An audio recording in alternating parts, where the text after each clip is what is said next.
Let's talk about digital identity, the podcast connecting identity and business. I am your host, Oscar Santolaya. Authentication without passwords is the goal that many businesses have already set, but very few have delivered. Now, WebAuthn is one of the standards that we hear the most lately. So today we'll have a critical assessment of WebAuthn and we'll see, is it ready to deliver its promise? And for that we have a special guest who is Oli Brauth. He's Managing Director of EMEA at Trusona. Oli has built his career delivering best-in-class payments, anti-fraud, and identity solutions to leading retail, financial services, and public sector clients, working with a variety of high-growth technology companies in Europe and overseas. Prior to joining Trusona, Oli led European sales and marketing functions of privately owned technology businesses to successful exit, including QoS, an identity and data quality business, Eiger Systems, a consumer payment collection platform, Cambridge Global Payments, a cross-border bank payments service, and 41st Parameter, the online device intelligence platform. Hello, Oli. Hello, Oscar. Good morning to you. Good morning and welcome. Let's talk about data identity, but as always, I want to hear more about our guests. So please, Oli, tell us a bit more about yourself and how was your journey to this world of identity? Thank you, Oscar. So my name's Oli. I'm based here in the UK. My focus, as you said, has been very much around growing technology companies across Europe. I think I somewhat stumbled into the world of identity. I first joined over 25 years ago a data verification business that was at the time focused on helping organizations increase the integrity of their name and address data for old style mailing campaigns just before the internet was a big thing. But of course that morphed into identity verification because once you have names and addresses and date of birth, you can then start to verify identities. And that business was acquired by Experian, the big PLC. Then really through that, my experience sort of morphed into identity verification. And then I got into the whole area of online security, which is where I am now, initially through 41st Parameter, but now focusing on Trusona. And then finally, I dipped into payments along the way. But then payments, as you know, is also very heavily associated with the world of online authentication because payments can't happen unless they've been authenticated in the right way. So it's been an interesting last 25 years. Long may it continue. Yes, super interesting journey, touching several industries. So they are very close to identity. It's excellent. Okay, so we are going to discuss about especially WebAuthn. If you can tell us first, what is that? Yeah. Well, first of all, I'll give it a little bit of context. Trusona was established over 5 years ago in Arizona with great backing from the likes of sort of Microsoft and Kleiner Perkins. If I'm honest, we always would have hoped that progress would have been quicker in those early years. But I think many people have the vision to remove passwords and other static authenticators like OTPs and the like. But I think to a degree, the technology has been the constraining factor in terms of standards that are available to use to bring more consumers into using passwordless capabilities. That's been there a little bit more in the workplace type environments, but perhaps been a limiting factor when trying to authenticate consumers. So WebAuthn, the question you asked is what is WebAuthn and why would you use it? Well, WebAuthn, I think, is the most exciting development that I've seen over the last 4.5 years working with Trusona. And it is a standard that has been adopted by FIDO. Okay, now W3C, the World Wide Web Consortium, created the standard, and FIDO, which stands for Fast Identity Online, and really FIDO is an alliance, an open industry association that's mission is helping create standards to remove passwords from those secure interactions. Okay, so they are bankrolled by the likes of Google, Apple, Microsoft, and all the usual suspects, and they have a common interest in helping to standardize on the internet so that we can better authenticate individuals and move away from passwords. So in terms of explaining what WebAuthn is, then probably the best way to describe it is we've all now had that experience of being able to open an app and tap in the app to identify yourself. Or at least most of us are familiar with that. I, for example, bank with Starling Bank, but you might have other services where Starling Bank, for example, in the UK forces you to use the app. And therefore, every time you want to authenticate or accept a card payment or move a payment, they will ask you to open your app and to tap in the app using Face ID or your Touch ID. And I think people now accept that if you have that app, then that is a really good experience for consumers.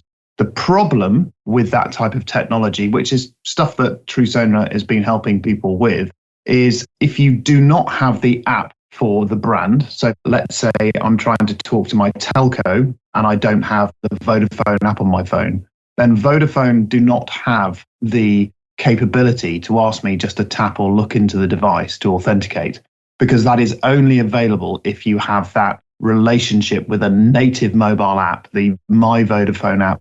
So put it into context and try and explain that problem, and then that will explain why WebAuthn is a useful technology.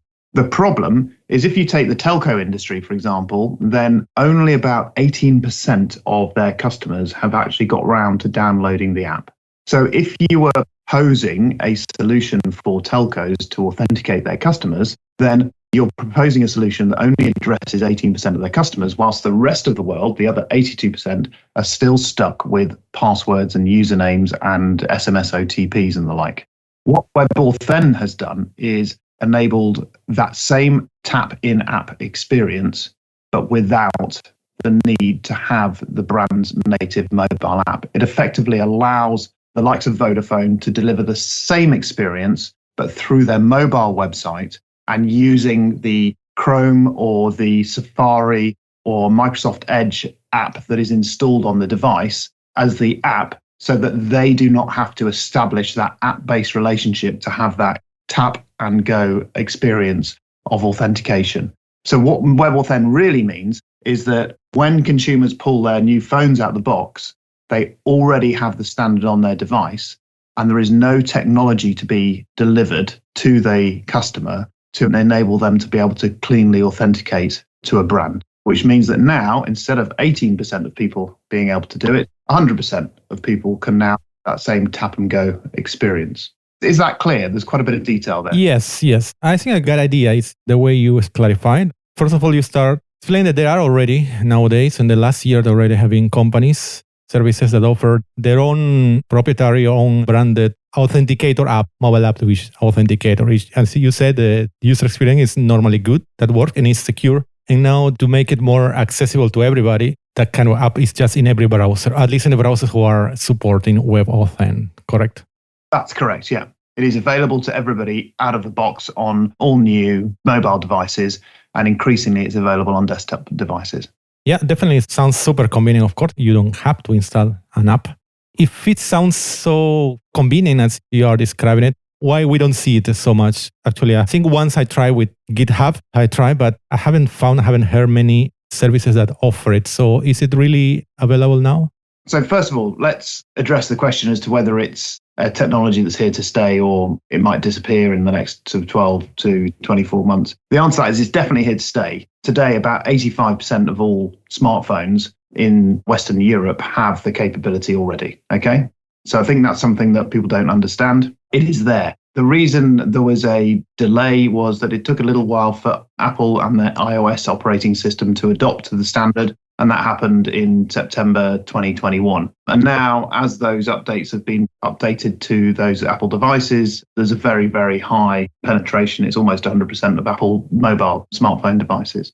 Coming back to your question is, well, why haven't you seen it out there? You will now increasingly, it's being used by some of the core services that Apple and Google deliver themselves, things like Apple Pay and Google Pay and the like. But the challenge is it's really, until Apple came to the party back in September 2021, it's been very difficult for people to deliver use cases. But now that's in place, in the last year or so, we're seeing an increasing incidence of projects using this type of technology. So it's definitely here to say the challenge is you probably won't realize that you're using it, because the experience is very, very good. It is simply like just unlocking your smartphone device. And so you will be using it in instances that you have no awareness that this is WebAuthn. Because why should you? As a consumer, all you care about is being able to authenticate and get what you want. Exactly. So it means that it's being already, for, let's say, last month at least, available on the services side, but not available because of Apple. Apple didn't support it on the clients. But now it's in iOS 14, so it's pretty much, unless you have a very old Apple device, you will have WebAuthn available on your device. As I say, I think the key point is it is being used, but people aren't aware of it because you wouldn't explain to the consumer, do you want to log on using WebAuthn? They will say, do you want to use biometrics to log on? And they'll tap and that'll be done, and they won't think any more about it. Excellent. I think it's a good time to hear about the use cases. I would like to hear which use cases are being used already. So where we're seeing the most activity is really in two areas. And I'm talking about on the consumer side of things. At the workforce level, then authenticator apps are pretty well established as a mechanism to do second factor authentication.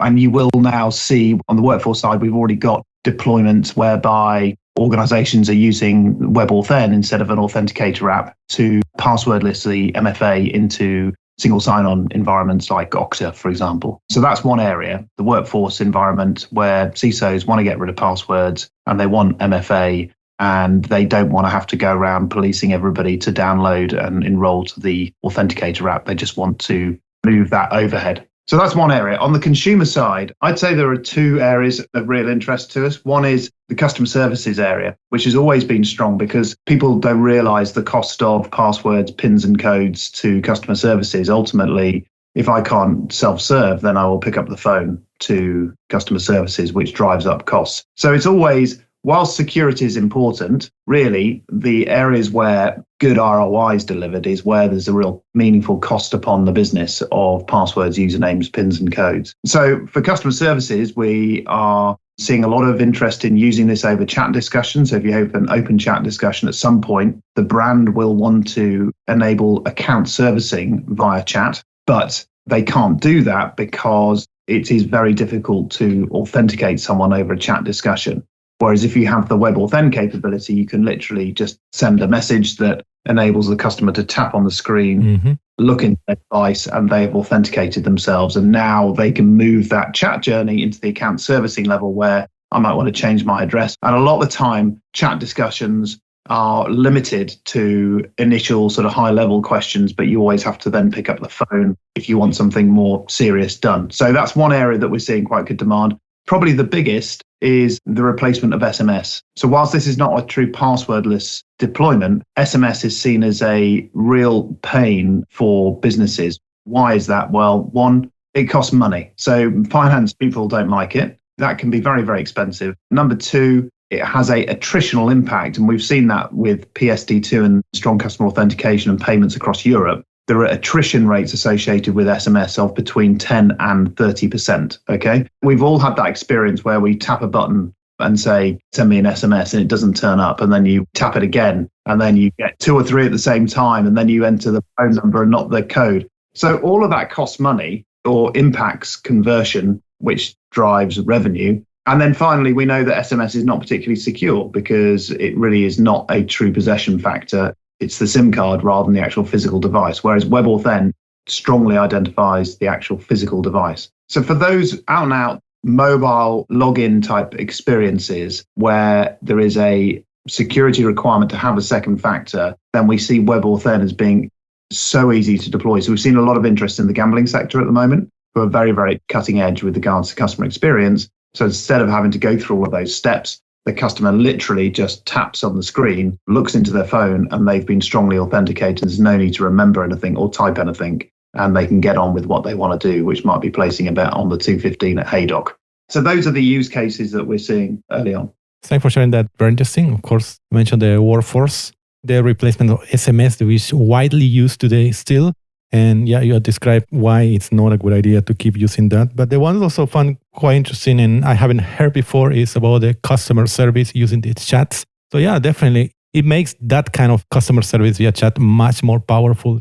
Exactly, because I saw a stat, I think it's something like, I can't remember what the numbers were, and I'm going to be cautious not to misquote on this discussion. But I think generally speaking, we would now prefer to get something via chat than picking up the telephone.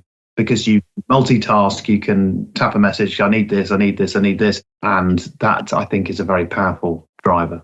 Yeah, the chat person on the other side said, okay, you had to call anyway. So you had to make the 1 hour queue and they call it. Exactly. And all the time, the customer satisfaction goes down and costs go up. And it's just this whole digital transformation agenda is primarily, it should be about how can we serve the customer best. And I think this addresses it. And then secondly, of course, the finance people will want to know, well, how can we do it more cheaply? And the good news to the finance folk is that it can be done more cheaply, and we can make sure that customers are happier and that they're retained for longer and they spend more money with the organization. So who wouldn't want that? Absolutely. So I'd like to hear now about the security. So how WebAuthn is secure if you compare to other standards? Yeah. Okay. So let's break that down. First of all, let's break the security model down into simple terms. So really, there are three factors that can be applied. There's a possession factor, so something you have. There is a biometric, which is something you are. And then there's knowledge, which is something you know. Now, if you compare WebAuthn to other standards, then let's look at passwords, for example. Passwords is a single factor knowledge-based check. If I know it, I can pretend to be you and I can clean out your account. Now, on top of that, you might apply another standard to improve security, which we've discussed earlier, which is, okay, well, I'm now going to add, on top of my knowledge-based factor, I'm going to add an SMS. SMS is often characterized as being a possession factor.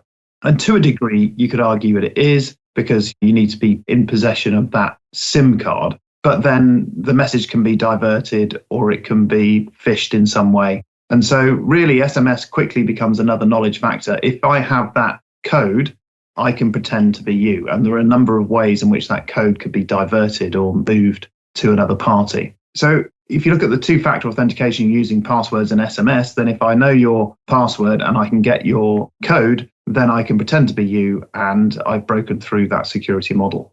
What we see within customer services is even worse, is knowledge-based authentication. So knowledge-based authentication is that experience of secret questions. Oscar, before I can change your address, could you tell me what month you were born? Again, anybody that has got the time and desire to want to break into your account, it's not difficult information to obtain. And therefore, it is another knowledge factor that I can collect and again, pretend to be you. Okay. And there's real challenges in customer services with knowledge-based authentication, not just because it's weak, but it also takes about 34 seconds for every single call to go through, which is more money and more cost associated with trying to identify the customer.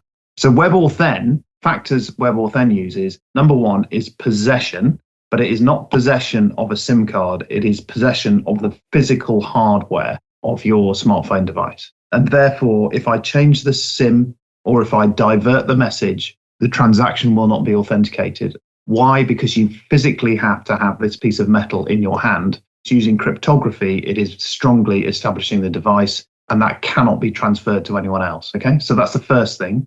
Secondly, it is using the biometric on your device. So WebAuthn does not create a new biometric. It is using the biometric that you have set up to unlock your device, probably about 100 times a day on the average person. The important thing about that is that that biometric is very secure because it is not transferred over the internet. It is only ever retained on the device. And it is, secondly, it's something that you're very familiar with using. So from a customer experience point of view, if I ask someone to unlock their device, then they know how to do it because they're very practiced at it. They do it every day, hundreds of times. So the WebAuthn standard uses, number one, very, very strong immutable possession of the device that is much better than other standards such as SMS. And then secondly, it layers on top of that to get at that possession factor, the biometric from the device. Really, it is a very, very strong standard compared to other alternatives.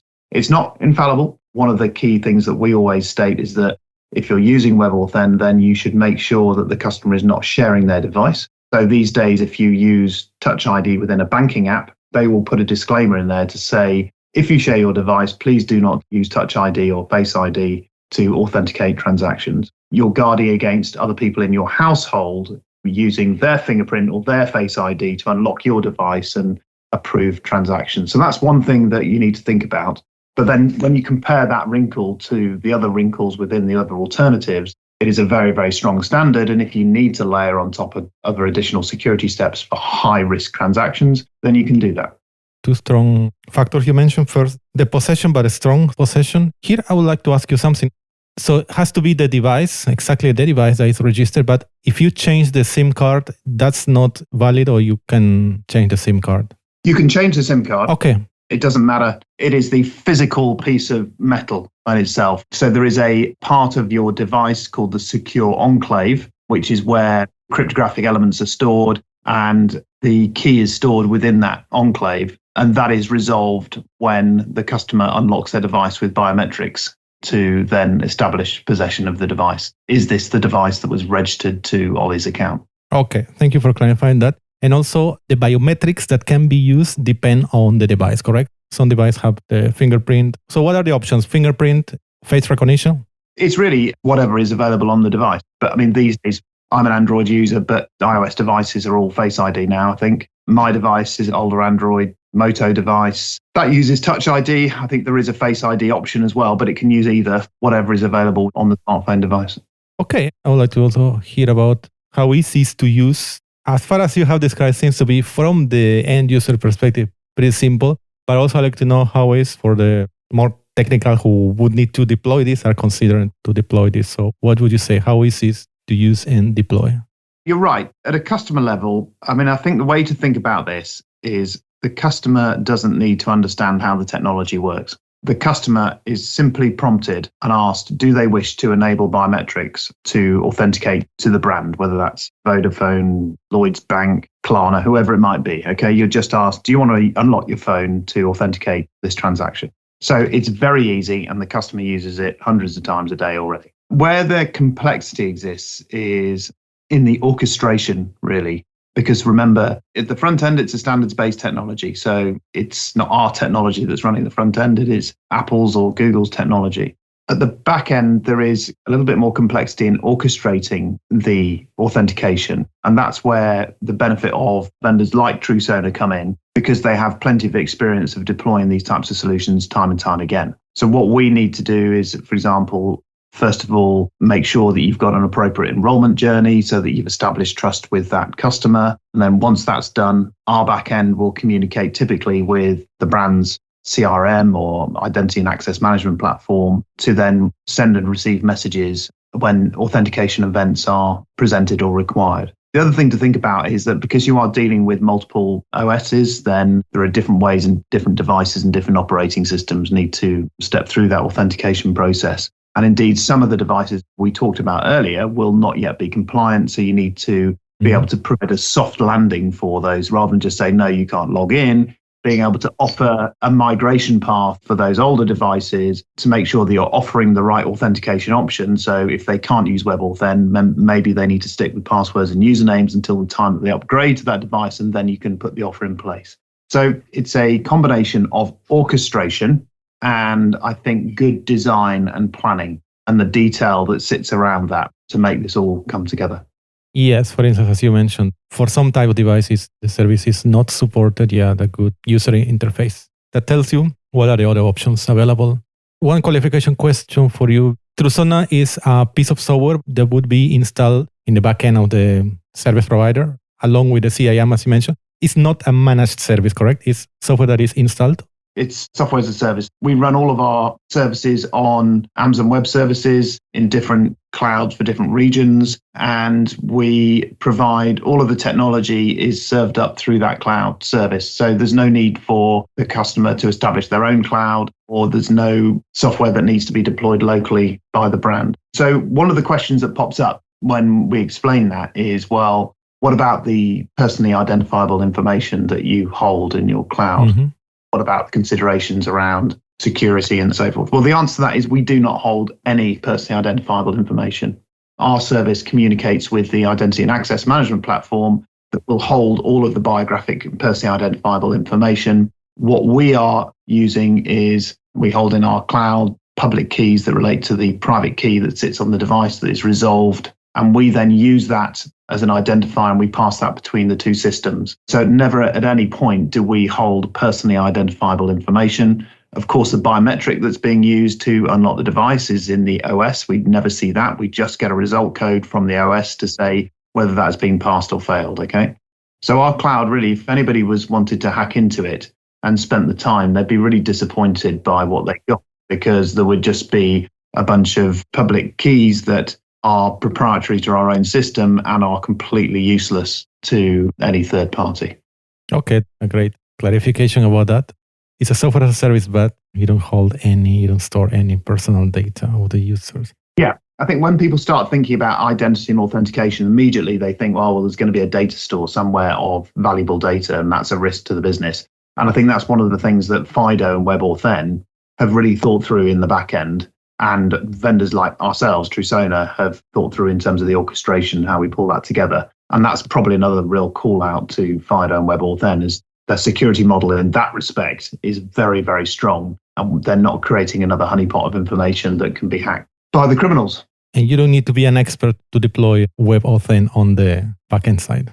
Yes, I mean, I think it's the same as, do you need to be an expert to build an identity and access management platform? Well, yes, of course. And do you need to be an expert to build a WebAuthn-based passwordless authentication service? And the answer to that is, of course, we've built one, so anybody could do, but it's taken us 5 years to get it as good as it is today. And that's a lot of resource and a lot of time getting it right. So yeah, you do need to be an expert to do this well. And I think that's where traditionally vendors in this marketplace add value. And that with Trusona, then we can really help with the leader in that space.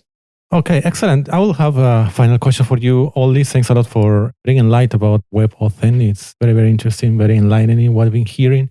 For all business leaders listening to us now, what is the one actionable idea that they should write on their agendas today? So I would say we're probably going to have different types of people listening to this podcast, but many will be identity experts, and potentially their costs sit within a cost center somewhere within the business. That's the reality.